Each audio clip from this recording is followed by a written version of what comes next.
and we're going to jump to the next chapter, which is on matchings. So a matching in a graph G is a set of independent, whatever that means, independent edges, which, okay, a set of independent edges or a matching, these are just interchangeable terms. This is just a set of edges that don't share any endpoints, okay? So is a set of pairwise non-incident edges, okay? In other words, share no end vertices, okay? Maybe we just start off with a picture here. So say you have the simple hypercube.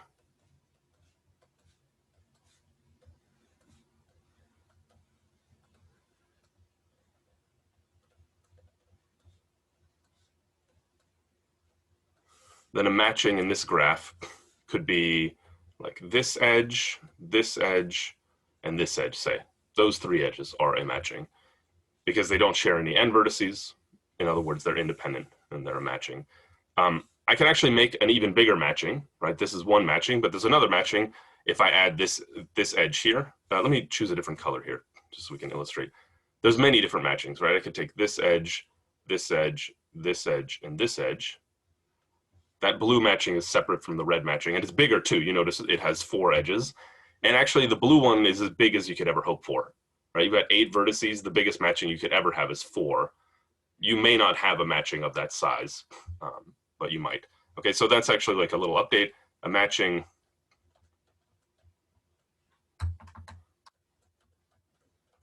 that spans G is a perfect matching. Or that's a matching that uses every vertex. Remember what spans mean, right? It means uses up every single vertex of the of the graph. So you might see, you know, this is spans means sees every vertex.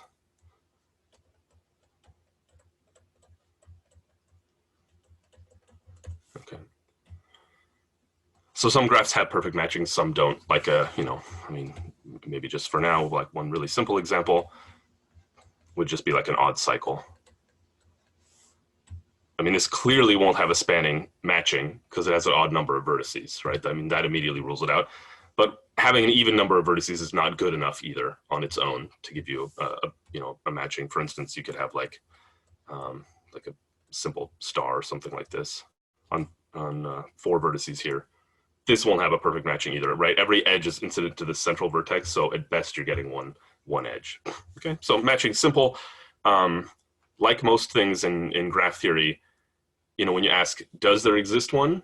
You might ask, what's the biggest one we can find, right? If I, you know, like, and that's a natural, you can even see like, you can formulate, you know, applications where you might even ask a question of this, right? You've got this big set of students and some are friends and some are not, and you want to pair people up with friends.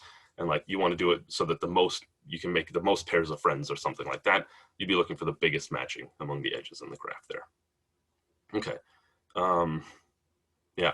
So just a couple more simple definitions to get the rest of this to work. A matching saturates a vertex set A. So you have some set of vertices set aside A, and we say that a given matching saturates A if every vertex of A is seen by the matching. So if what's the best way to put this? How did I write this? Yeah, each vertex of A is incident to some edge of the matching. So let me give an example. Usually we talk about saturating when we're talking about bipartite graphs, usually. The example I'll give will be that. So like, you know, here's A and the remaining vertices. And say we've got a matching like this. And just to illustrate this a little bit better, let's say that this other class has more than 4 vertices in it, right? Yeah, actually, we can even name it B here. So this matching saturates A, but not B, right? Every vertex of A sees at least one edge of the matching. That's not true for B. And this doesn't have to be bipartite, and also just for illustrative purposes, this is allowed too, right? You can have an edge inside of A. This is no longer like necessarily a bipartite graph, but the definition doesn't require that. You know, if an edge sees both ends of something in A, then both those vertices are saturated by that edge as well. Usually this is not, this edge here is not part of the scenario. Usually we're not dealing with those, but it's just allowed as well. Okay, so A is saturated if somehow it's visited. It's a part of the matching. Okay, and then the last one we need is just a strengthening of a definition we already have, is the neighborhood. So the neighborhood, so the neighborhood of a vertex was all the vertices that were joined to that vertex by an edge. We had that already. It was the set of neighbors that has as many vertices in it as the degree. But the neighborhood of a set of vertices, so NS of a set of vertices, S, is all vertices adjacent to some vertex of S. Okay, so like here's S, and the neighborhood of S is just look at all the edges, and everything here is an N of S, right? It's everything that's adjacent somehow.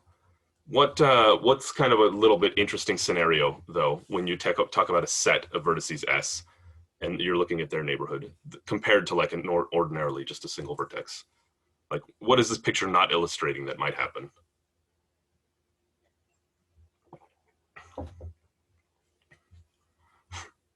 S and NS might not be disjoint from each other, right? Like S, there could be edges inside of S, and then it would mean that this vertex and this vertex, each of them are adjacent to a vertex of S. And so you'd have vertices in S that are also in the neighborhood of S and S. That's okay, there's no problem there. With just the neighborhood of a vertex, that would only happen if you allowed loops. Otherwise, a vertex is not adjacent to itself.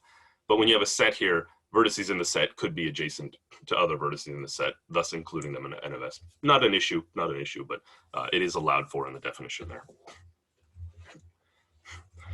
Although in the arguments today, when we talk about the neighborhood of a set, it'll always be in a bipartite graph, and we'll be choosing vertices from one class. And so the neighbors will necessarily be on the other side of the class. And so the two things will be disjoint. So in practice, usually N of S and S are disjoint, but formally they're not.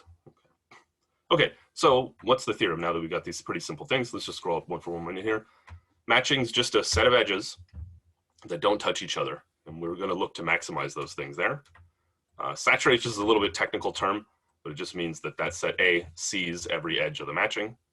And then the neighborhood is very simple concept here. Okay, so the theorem here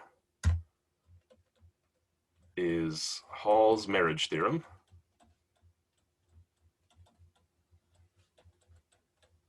Okay. This is another of the big 6. I mentioned last time Menger's theorem was one of these 6 theorems that are sort of central to graph theory and all equivalent to each other. Assuming we have time, I will give a proof of Hall's theorem applying Menger's theorem. If I don't, make sure to read it. It's very, very short. But the other 2 proofs I'll give are independent of Menger's theorem. Okay. So the theorem is, so we start with G is a bipartite graph with classes A and B. Okay, remember what bipartite means. It's a graph that looks like this. You got your vertices A here, your vertices B here, and there's no edges inside of A or inside of B. So all edges can be drawn in this fashion here, that they go across in some way. Okay, that's an example of a bipartite graph. So we're starting with a bipartite graph, and we're given an if and only if condition here for when this has a matching that saturates A. And you could make the same statement for B. It's just, we just choose one of the sets here. Okay, so G has a matching saturating A if and only if the following condition holds. Okay, This condition is called Hall's condition. It has a special name here. So it has a matching saturating A if and only if we have the following. For every subset of vertices of A, including the empty set and the set A itself, we have that the neighborhood of S is at least as big as the size of S. That's it.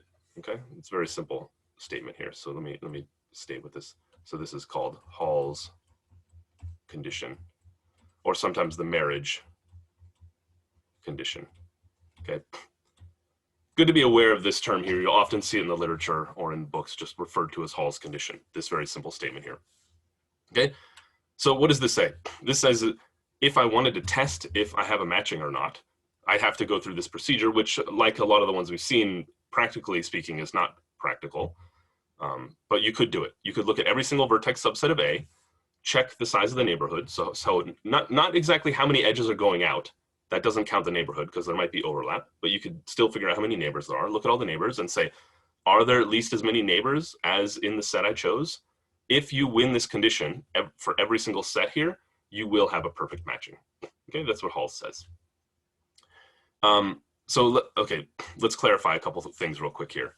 This saturating A business here is, most of the time, we're just looking for a perfect matching.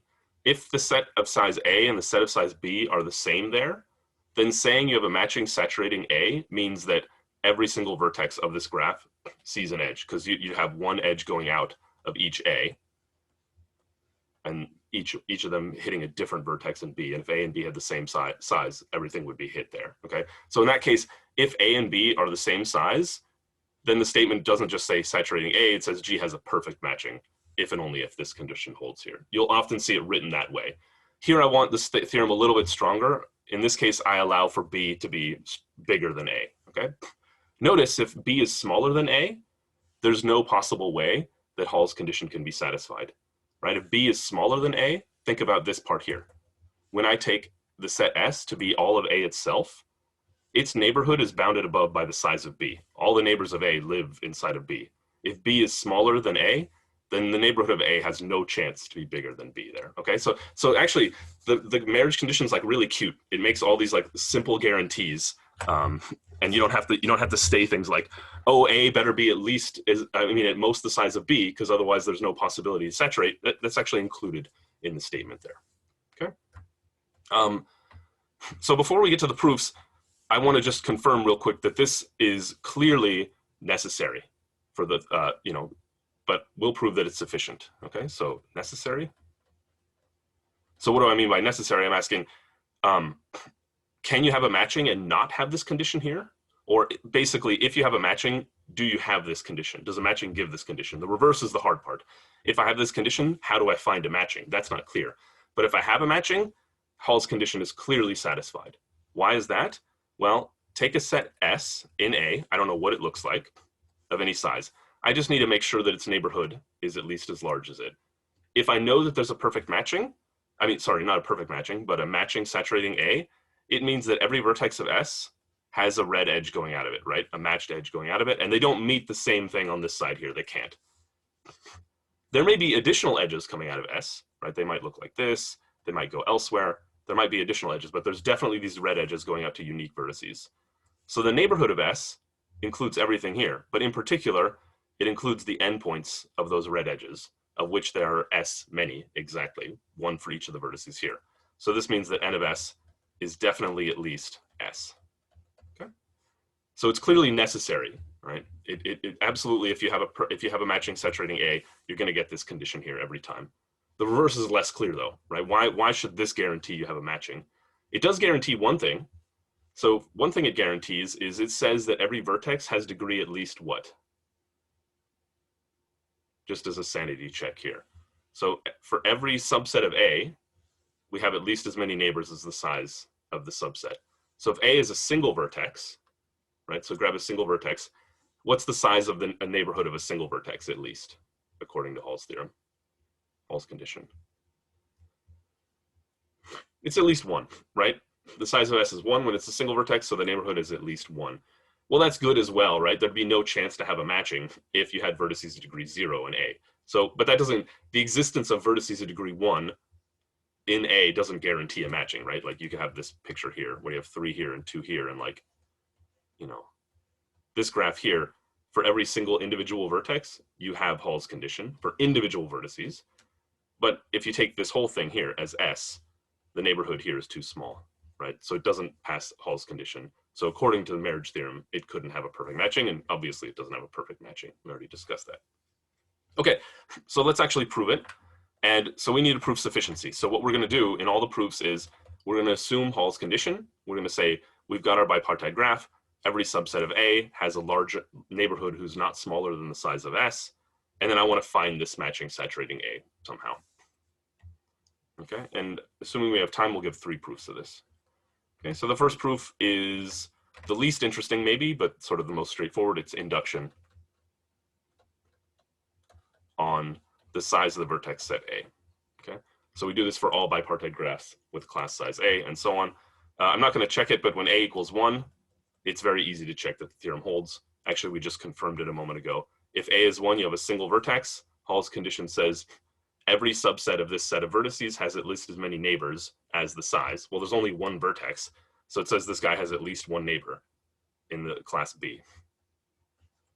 Well, there's your matching saturating A, right? So, okay, so I gave the proof there. All right, so then we have A is greater than 1, which we will use here.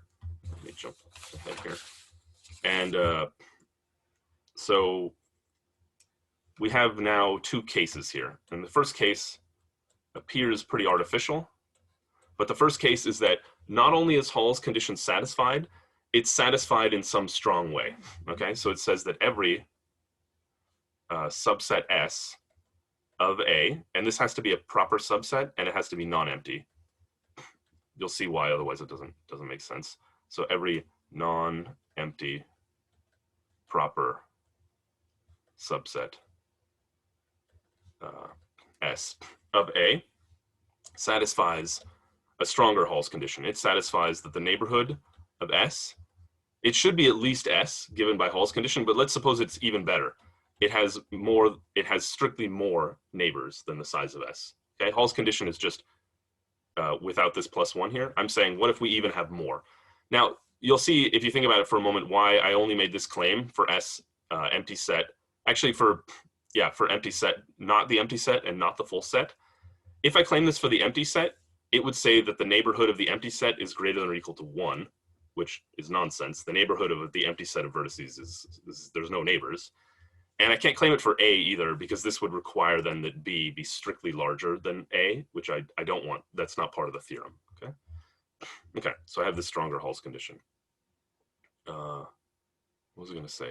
Oh yeah. Let me mention there's several typos in the notes of this theorem. This is reversed in my notes, so I'll update it today. I made a few mistakes in it, so I mean in the typed notes. Okay. So suppose we have this case that again, every subset S here not only satisfies Hall's condition, but it satisfies it in this strong way, that the neighborhood is not just at least as large, it's strictly larger, right? It's greater than or equal to S plus 1. Probably this isn't satisfied, but suppose it is. Okay, so choose any edge AB, where A is an A, B is a B, right? The obvious thing here. And consider the graph G prime, which is just G, and then A and B are removed from that graph. So remove vertices A and B. Okay, not the edge AB. I mean, you do remove the edge AB as a consequence, but remove both the vertices. Maybe I'll just draw a picture here as well. Okay, so here's little A. Here's B. B might be bigger, but here's B. There was this edge here, and this is, I don't think we actually named these things here, but this down here is G prime. Keep in mind that A and B may have had additional edges going down here that also got destroyed when I removed the vertices A and B. Okay, so G was this whole thing. I removed A and I removed B to get G prime. Okay, so claim, although this is simple, this graph G prime satisfies Hall's condition. Okay, let's check. Maybe for some of these proofs I won't write out all the things here. So let's check if it satisfies Hall's condition. So take some subset of A. I mean, this is, I can call this A prime, right? A prime is A minus little a, and here's B prime. Okay. If I look at S in G, the neighborhood of S was greater than or equal to the size of S plus 1, right? That's because we're in this case 1 here, okay? But that set S, where do its neighbors live in the original graph G? They live in the entire B here. So some of them might be over here. One of them might actually be B itself there, which was removed. But fortunately, that is what the plus 1 here is for. So then in G prime, the neighborhood, and sometimes we'll do subscript G prime just to make sure that we're clear what we're talking about, of S is greater than or equal to S. Because like we might have lost one vertex when we removed it, but we didn't lose any, we only lost one. So like this artificial case 1 just guaranteed that we were able to apply induction to this graph here, okay? Okay, so by induction, right, it satisfies Hall's condition. We just checked it simply there. So by induction, G prime has a matching saturating A prime, right? So it has some matching that looks like this. And how do I complete the proof now? If I add back edge AB, then I have a matching saturating A, okay? This is the easy case. And the other case is not hard either. Adding edge AB gives a matching saturating A in B, in A, in G, the original graph there. Okay, so I add this edge back after finding. So I found almost everything by induction, and I found this extra edge here at the end. Okay, but this definitely only worked because I had this extra bonus condition here. If I only had Hall's condition, then when I looked at G prime, I would have that the neighborhood of S in G prime was greater than or equal to the size of S minus 1, because I potentially lost the neighbor B there, and Hall's condition wouldn't be satisfied. I couldn't apply induction. So it was only because we had this weird condition here. Okay. But this was every single, and yeah, also it was crucial that every subset satisfied this. So no matter what S I grabbed in here, this was still satisfied. Okay. Oops. All right, so case 2.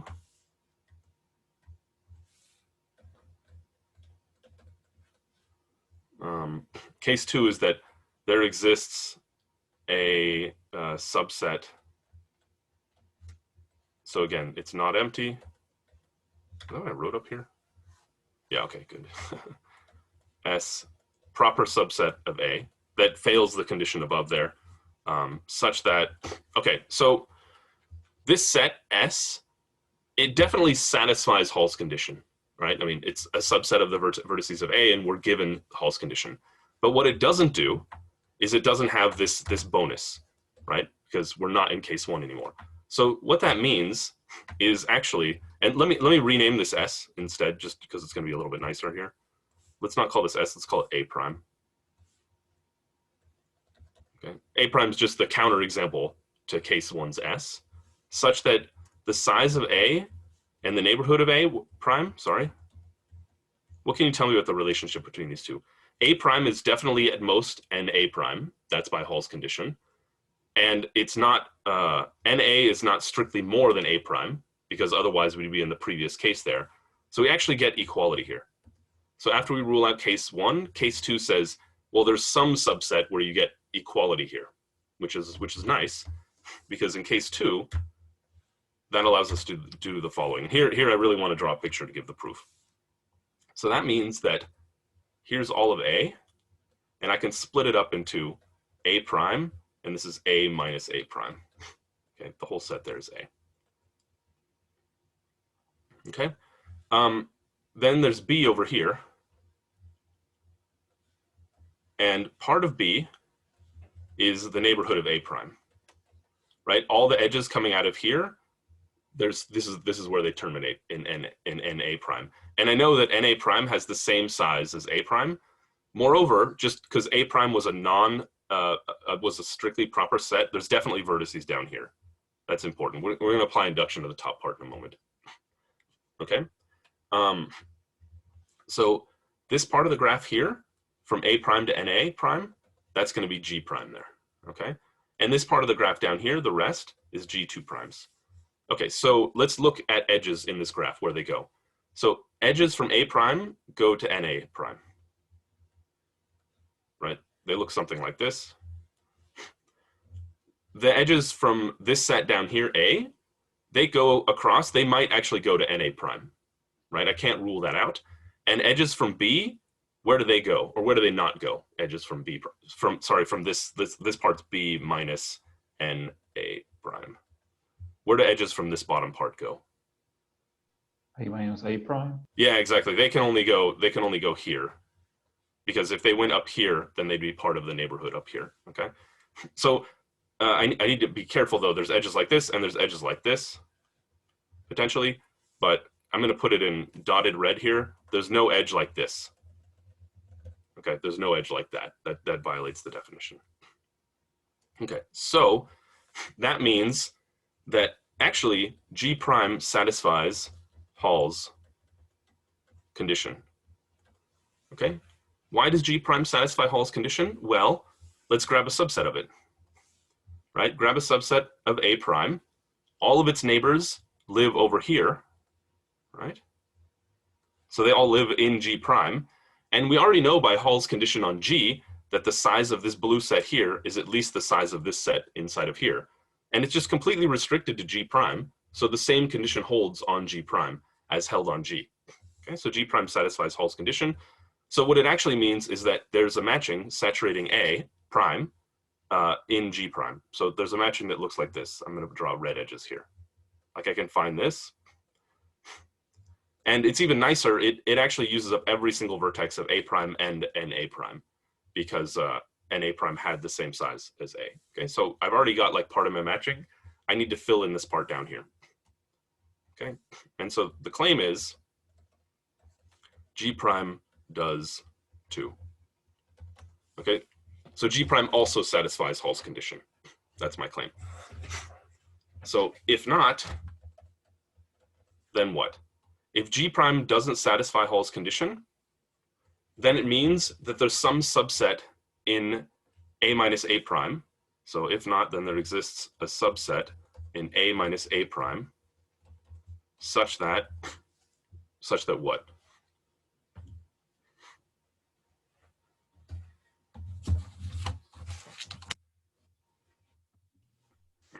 The neighborhood is smaller than the subset? Yeah, good. Okay.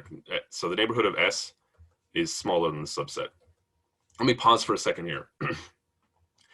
We're proving Hall's theorem now, but later on we'll apply Hall's theorem to prove many things.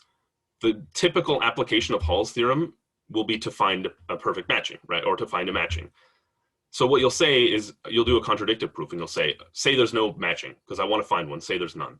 If there's none, then the graph fails Hall's condition.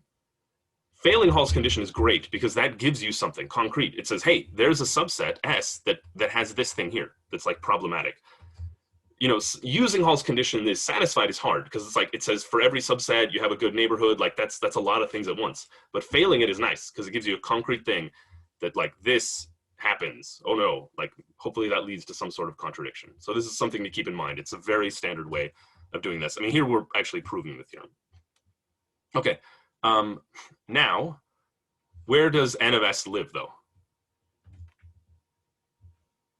Yeah, it actually could live here, right? It could cross over between the two things there. But is that like, we still have an issue, right? So, sorry. Yeah, wait. Sorry. N of S lives here. We're talking about G2 primes, right? I'm not involving anything of this graph here. So the edges that went from A to NA prime, those disappeared when restricting myself here, okay? Now, yeah. So that's the reason I don't immediately have a contradiction, okay? Why don't I have a contradiction immediately? Well, this set here is smaller than this set, which seems problematic, but I actually have to consider, so let me put, this is the neighborhood in G2 primes. How does the neighborhood of of S in the original graph G compare to S?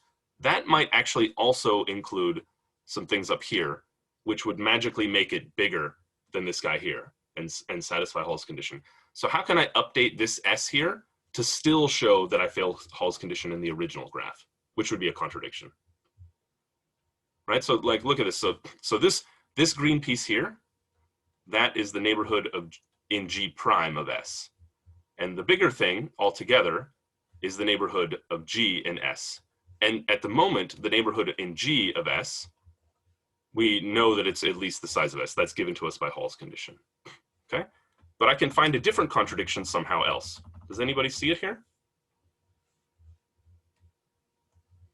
Let's update this S here to make it a little bit bigger. Let's turn it into an S prime by doing the following. So the actual neighborhood of S in the original graph potentially included vertices up here that allowed it to pass, because it doesn't pass inside of here, but it must pass in the graph. So now these two vertices, they have red edges going across here, part of their matching. So let's add these two vertices to S. Let me put it in green here to get an S prime. Okay, and now let's look at the neighborhood of S prime. Let's talk about, yeah, in G.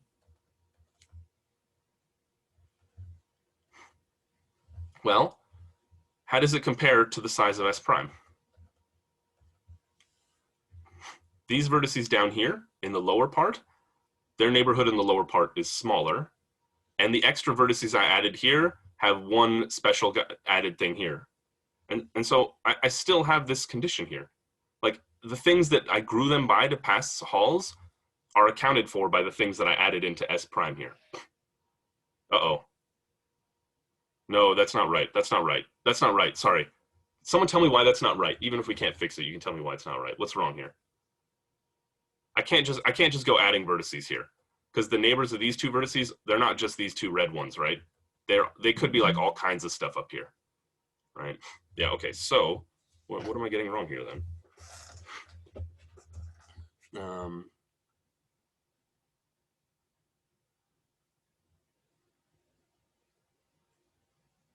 Oh, how about this? Yeah, we had to finally use that condition here. Let's do this. I'm going to try to undo some things here so that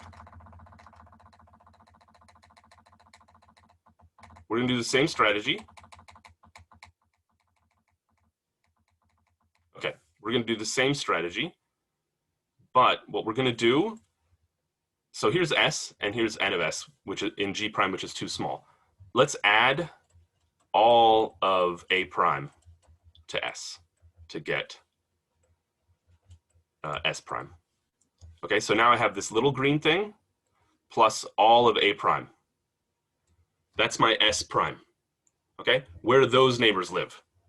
They live in this little blob here and this huge thing here. But this S prime still fails Hall's condition because the size of the neighborhood, all the neighbors of A prime live in NA prime, and that's of equal size, crucially, by our case. Now we're finally using this. And so the fact that this little set here is smaller than this set here means the union of them is still smaller. So neighborhood, I can even say this, A prime union S is still smaller than neighborhood, so not neighborhood, the size of A prime union S, which contradicts Hall's condition on G. We have Hall's condition on G. Okay? So that means that this claim is done. G prime satisfies Hall's condition because we got a contradiction to the fact that it didn't. And then that means that we can apply induction to G prime as well to get a matching saturating A minus A prime. And now these two matchings together, the matching on A minus A prime and the matching on A prime, unioned, give a matching saturating all of A in G. Okay, so that's the end of the proof there. All right, I want to move on to the next one. So, I mean, that is complete now, but okay. All right, so proof number 2. So anyway, let me just scroll up for a second here. So what was the strategy here? The first case, really like usual, was just to get us into the case that we wanted. We wanted case 2 to have that, like, there was one piece of the graph that nicely matched up to the other piece of the graph, apply induction to it, and then do the same for the rest. And so the first case allowed us to get out of that, which was relatively easy. We just pulled off a single edge. And then when I have this piece A prime that's the same, like identical to NA prime, I mean in size, and the neighborhoods live there. I apply induction, get a perfect matching or matching saturating A.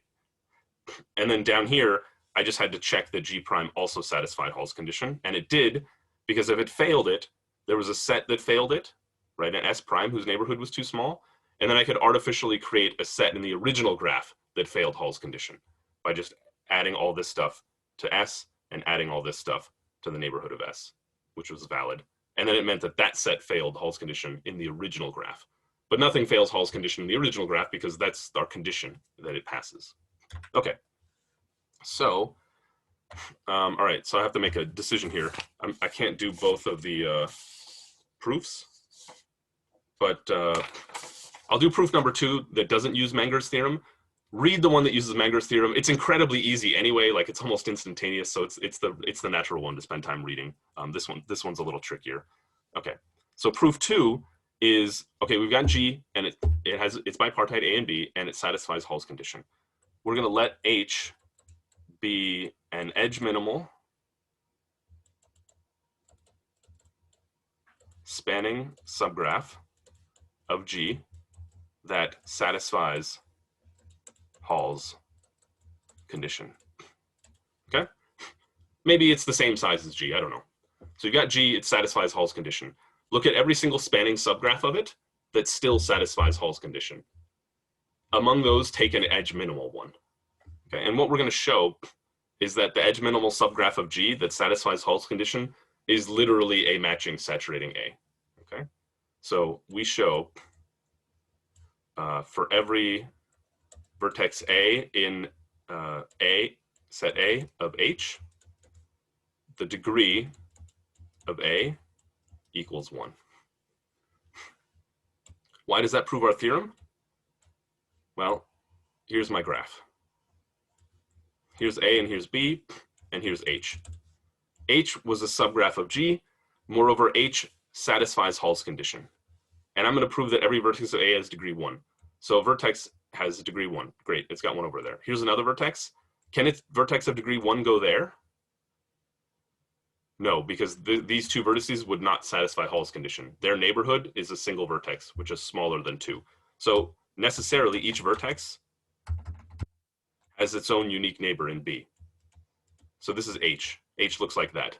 But H, this is literally a matching saturating A, and H was a subgraph of G, so H is the thing that I'm looking for in the graph. Like I found it, its existence that way.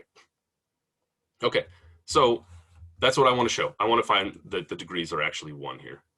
And so in order to prove that, let's suppose not, in other words, that there exists an A in A with neighbors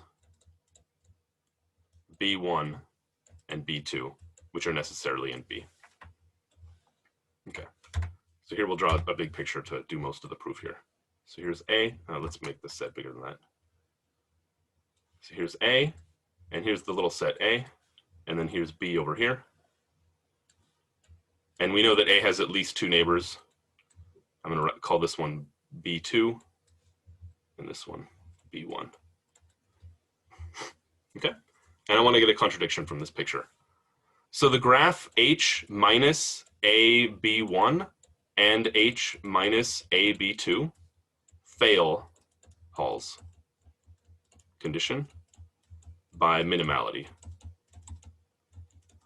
Remember, H was an edge minimal subgraph of G that satisfied Hall's condition. If I remove an edge, then the graph no longer satisfies Hall's condition. Otherwise, that would have been the graph that I'd chosen. Okay? So just like in the previous proof, if we fail Hall's condition, there's a witness for that. There is a subset of A whose neighborhood is too small.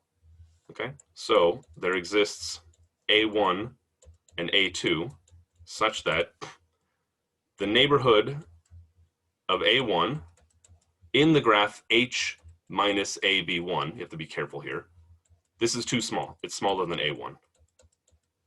And similarly for the other graph, H minus AB2, A2, its neighborhood is too small in A2.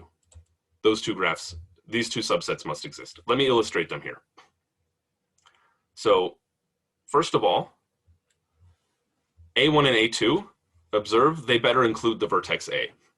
because if they didn't, then they were already witnesses for not satisfying Hall's condition in H. Okay, let me just leave it at that. So this is A1, and here's A2. Okay, now, since I don't have a lot of time, I don't want to write the notation out. The neighbors of A1, where do they live? They're inside this graph here, H minus AB1. So they don't include B1 because B1's not part of that graph. So the neighbors of A1 look like something like this. They definitely include B2 because B2's in the graph and it's literally a neighbor of little a, which is in A1. So this, I'm going to call this B1. B1 is the neighborhood of A1. So it looks something like this. And then the same thing you can argue for B2. And they might overlap. Here's B2. B2 is the neighborhood of A2. And it looks like this. Okay, there's a lot of lines here. It's kind of hard to figure out what's going on. But that's B1 and B2. Those are the appropriate neighborhoods.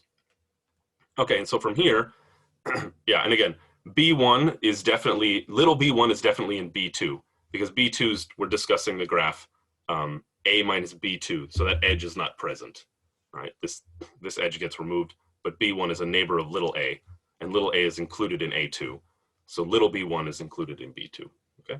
All right, from here, the proof is mostly a computation. So let's look at the neighborhood. I want to keep the picture here. The neighborhood of H, I should have used different colors, of A1 intersect A2 minus the little vertex A. Let's look at this thing here. Okay, so I'm looking at the neighborhood of this region here minus A. Okay, there's a reason why I'm throwing away A. It's for things to work at the end there. Where does the neighborhood of that intersection live in this set over here? Can anybody tell me where it lives? Maybe not what it is exactly, but where does it live? It lives in B, and more specifically, the neighborhood of this red circled area. Where does it live? Anybody see it? In both B sub 1 and B sub 2. Yes, it's in B1 and B2. So it's in this intersection here. So the neighborhood in the original graph H of those two is definitely, it might not be all of that because I lost A, but it's definitely inside of there. I mean, these are literally vertices that are adjacent to B1 and B2 simultaneously. Okay, so this is at most B1 intersect B2. Yeah. Okay, and now just a little bit of set theory, I guess you could call it. The size of the intersection, we know how to write the size of the union in terms of the size of the sets minus their intersection, right? The first example of inclusion exclusion. So this is B1 plus B2 minus their union. Oops. Minus B1 union B2, right? That's just equality to that guy there. Very simple. Okay, so now, what do we know? We know that B1 and B2 were, that's this set here, right? This, I didn't actually write this out. This is B1 and this is B2, right? I just named the neighborhoods of those, literally B1 and B2. And we know that B1 is smaller than A and B2 is smaller than A2. That was the existence of these two sets, right? So I'm gonna rewrite B1 instead as it's bounded above by A1 minus 1. Just, I'm not gonna have strict inequality. I know they're of all integer sizes here. So B1 is less than or equal to A1 minus 1, sorry. Right, that follows from this. Same thing for B2. That's at most A2 minus 1. And then the union here, to this we can apply Hall's condition and say the following, that this is NH A1 union A2. And this is by Hall's condition. Let's look back up at the graph real quick here. So in the original graph, the set A1 union A2, like all of the vertices in one or the other of these, that's just like some S. But where does the neighborhood in the original graph, I mean, when I say original graph, I mean H, not G. So in H, where is the neighborhood of A union B, A1 union A2? Well, it's just B1 union B2, okay? But I didn't say that Hall's condition failed on this set. I'm talking about H. H satisfies Hall's condition. So every subset S, let's write it in a different color here. Every subset S, which just looks like this guy here, in H, it passes. Hall's condition. Remember, these two things are failing Hall's condition, but they're not in H. They're in H minus an edge. That's a different graph. But in H, big S satisfies it, and its neighborhood is just here. Okay? So it means that the neighborhood, B1, B2, is at least as large as A1, A2. The union, I mean. The union of B1, B2 is at least as large as A1, A2. And so what I've done here is this, this thing here is, by Hall's condition, is greater than or equal to this thing here, but I'm subtracting, so I'm subtracting the small one so that the inequality is satisfied. It's in the correct order. Oh, no, sorry, I made a mistake here. Small mistake. This is like, at the moment, this is literally equality. B1 union B2 is the neighborhood of A1, A2. I don't want the neighborhood part here. I want this, just A1, A2. That's what I want, right? This is my set S that I put in blue above, and this is the neighborhood of S. And Hall's condition says that the size of S is at most the size of B1, B2, and I'm subtracting it. Yeah, so there's no neighborhood there. Okay, and now we're basically done because this is equal to, well, I've got A1 plus A2 minus their intersection, minus their union. So this is the same as A1 intersect A2 minus 2, right? I've got this minus 1 and this minus 1, but set minus union, that's the intersection. But this I can just rewrite as the following. This is the same as A1 intersect A2 minus A. That's an element in both the sets. A is an element of both the sets, minus 1. All right, does everybody see this equality here? It seems a little weird, but I have a minus 2. Instead of writing minus 2, let's write minus 1 and remove a vertex of the intersection. It's the same thing. And now we have a contradiction. Because now, this set here, this is, say, S prime. S prime is the intersection of A1 and A2 minus A. This is the neighborhood in H of S prime. I've just proved that the neighborhood of H in S prime is less than or equal to the size of S prime minus 1. That says that the neighborhood of S prime is less than the size of S prime. But that's a contradiction to Hall's condition. Hall's condition says for every set, N of S should be at least as big there, okay? So notice one like subtlety in this proof here. I could have written instead, at this step here, I could have written strict inequality, and then I wouldn't have the minus 1 and I wouldn't have the minus 1, right? I wouldn't have those two things. And then down here, I would just have strict inequality. And then when I tried to pull in A here, I need this extra minus 1 to actually get the discrepancy between the two things there. So like it's this very like tricky, this is surprisingly useful in combinatorics. When you're dealing with integers, strict inequality says something even stronger, right? With real numbers, strict inequality is pretty lousy. Like the difference between two real numbers is they're identical still, even if you have strict inequality. But with integers, you get a lot for free. You get a whole 1 for free, and that actually mattered here. This allowed us at the end to pull out an A here and still have something left over, right? So that ends the proof there. Because now that meant that, what did that mean? What did that contradict? That contradicted this fact here, that A had 2 neighbors. 2 neighbors allowed us to make these 2 subgraphs, both of which were failing Hall's condition, and somehow we could show that H itself then failed Hall's condition. So it means that every vertex of A has exactly 1 neighbor in B for H, and then we're done because H is the thing we're looking for. H is a matching, right? And again, what was H? Just to be careful here, edge minimal at this point is no longer important. We use that in the proof, but spanning was important. So every vertex of A is seen, and that it's a subgraph. So it's actually edges that live in G. Now that I think about this a little bit, this proof has one slight weakness here. We shouldn't have said spanning subgraph. We should have said a subgraph of G that sees every vertex of A, but maybe not every vertex of B. Because if it's spanning, it requires that B actually have the same size as A. That's like along the way, right? Like if B was bigger, we're not going to actually prove this. So this actually only proves the theorem when A equals B. I just realized. I'll see if I can update the proof in the notes so that it fixes that. It's not a big deal though. Yeah.